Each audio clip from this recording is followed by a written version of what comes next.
Right a program to print the table in the table format print करना चाहिए। तो table format क्या होता है, ऐसे मैं एक नंबर इनपुट करता हूँ, तो एक नंबर में ऐसे 2 इनपुट करता हूँ, तो उसकी टेबल 2 4 6 8 अप टू कहाँ तक प्रिंट हो जाना चाहिए था, इधर 20 तक प्रिंट हो जाना चाहिए। अगर मैं यहाँ पर कोई भी एक दूसरा नंबर इनपुट कर लेता हूँ, जैसे मैं अगर दूसरा नंबर यहाँ पर अगर मैं दूसरा नंबर यहाँ पर अगर 7 इनपुट करता हूँ, तो 7 की टेबल 7 14 फिर 21 से लेकर कहाँ तक अप टू लास्ट टर्म 17 तक क्या होना चाहिए, प्रिंट होना चाहिए। और ऐसा प्रिंट टेबल फॉर्मेट में होना चाहिए था। ठीक है, तो मैं एक नंबर यहाँ पर मुझे इनपुट करना पड़ेगा और फिर उसको किस में कन्वर्ट कर देना है, मुझे उसकी टेबल में कैलकुलेट करनी चाहिए। तो सबसे पहले मैंने क्लास नेम लिखा, तो क्लास नेम में मैं सीरीज 5 ले लेता हूँ, पब्लिक स्टैटिक वॉइड, और इधर कितना मेन लिखना है, मेन लिखना है। तो यहाँ पर एक नंबर जिसकी मुझे टेबल को क्या करना है, प्रिंट करना चाहिए। तो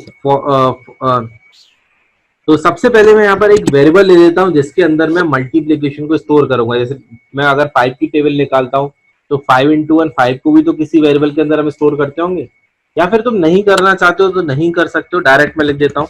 तो देखो फॉर लूप कितने टर्म्स होते होंगे, टोटल 10 टर्म्स होते हैं टेबल में। तो 1 से लेकर i is less than equal to कहाँ तक, 10 टर्म्स तक। जैसे अगर मैं 5 की टेबल प्रिंट करता हूँ, तो 5 1 जा 5 2 जा 5 3 जा, ऐसे ही लास्ट कहाँ तक लिखूंगा, 5 10 जा।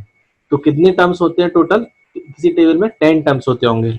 आई इधर प्लस प्लस लिखना है, तो मुझे यहाँ पर डायरेक्ट प्रिंटिंग कर देनी चाहिए और इसी के अंदर में वेरिएबल्स का मल्टीप्लीकेशन भी कर दूंगा। तो मुझे लिखना चाहिए वो वेरिएबल्स 5 प्लस, और इसके अंदर मुझे मल्टीप्लीकेशन का साइन लिखना चाहिए। तो 5 इंटू प्लस किसके साथ, वैल्यू ऑफ आई के साथ हम मल्टीप्लीकेशन करेंगे। फिर मैं यहाँ पर इक्वल टू का साइन यूज करूंगा और फिर यहाँ पे मुझे प्लस लगाना चाहिए, और अब मुझे फाइनली मल्टीप्लाई कर देना चाहिए। तो मुझे लिखना चाहिए एन मल्टीप्लाई का क्या वैल्यू ऑफ आई। तो बस इतना ही करना है, फॉर लूप क्लोज हो जाएगा फंक्शन, और यहाँ पर क्या, क्लास क्लोज हो जाएगा। तो एक बार मैं इसे रन करके बता देता हूँ, फिर उसके बाद मैं इसे एग्जीक्यूट करके भी बताऊंगा। तो मैंने कंपाइल किया, देखो नो सिंटैक्स एरर, क्लोज करते हैं। यहाँ पर देखो एक नंबर इनपुट करना है, जैसे मान लो मैंने 5 इनपुट किया, तो यहाँ पर एक 5 की टेबल क्या होनी चाहिए, प्रिंट होनी चाहिए। ओके करते हैं, तो देखो क्या प्रिंट हुआ, 5 इंटू 1 5 5 इंटू 2 10 5 इंटू 3 15 से लेकर कहाँ तक, 5 इंटू 10 50 तक। अब मैं इसको एक बार एग्जीक्यूट करके देखता हूँ 5 की वैल्यू के लिए। अगर मैंने यहाँ पर n की वैल्यू को अगर 5 इनपुट किया है, तो देखो फर्स्ट टाइम i की वैल्यू यहाँ पर कितनी है, 1। तो 1 is less than equal to 10, condition यहाँ पर ट्रू है, तो इसका मतलब n। तो n की वैल्यू देखो कितनी थी, 5, यानी कि एज इट इज प्रिंट होगा, क्योंकि मुझे टेबल फॉर्मेट में प्रिंट करना है। फिर देखो डबल कोट्स में जो भी लिखा हुआ, तो डबल कोट्स में किसका साइन लिखा हुआ था, मल्टीप्लीकेशन का साइन, तो मल्टीप्लाई का साइन प्रिंट होगा। किससे मल्टीप्लाई करते हैं हम, वैल्यू ऑफ आई से। देखो यहाँ पर एक वेरिएबल लिखा हुआ है आई, तो आई की वैल्यू यहाँ पर कितनी थी, 1। फिर उसके बाद देखो डबल कोट्स में एक साइन लगा हुआ है इक्वल का, तो इक्वल यहाँ पर एज इट इज प्रिंट होता होगा। और फिर लिखा हुआ है एन इंटू आई, यानी कि हम फाइनली मल्टीप्लाई कर देंगे किससे, 5 इंटू 1 से। तो देखो 5 इंटू 1 कितना होता होगा, 5।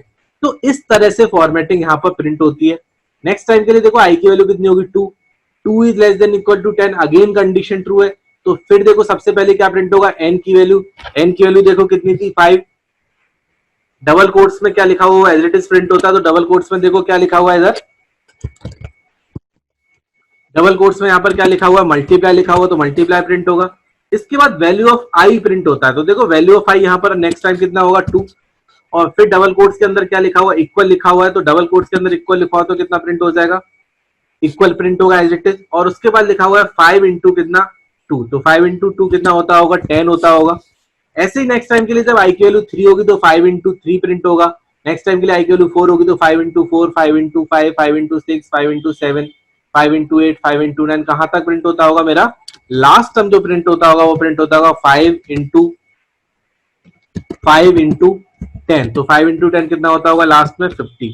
तो ऐसे पूरी टेबल यहाँ पर क्या हो जाती है, मेरी प्रिंट हो जाती होगी। नेक्स्ट टाइम के लिए आई की वैल्यू 11 होगी और कंडीशन ये फॉर लूप क्या हो जाएगा, फॉल्स हो जाएगा। तो जैसे ही फॉर लूप फॉल्स हो जाएगा, उसके बाद हम फंक्शन और क्लास को भी क्या कर देंगे, यहाँ पर क्लोज कर देंगे।